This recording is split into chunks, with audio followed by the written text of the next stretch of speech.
really have to take your hat off to him. He's ranked as low as 336 in the world. You'd never guess it from this performance, and a really composed round today. Just one top shot. Yeah.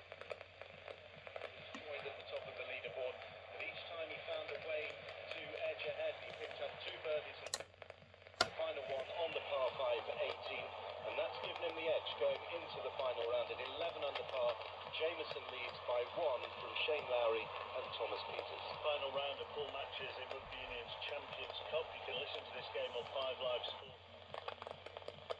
Chris Jones. It's 0-0, Mark, 15 minutes gone, but plenty to talk about. Bath had a really strong start, but weren't able to get any points on the board. And did score through Jimmy O'Brien, but it was ruled out for a pullback.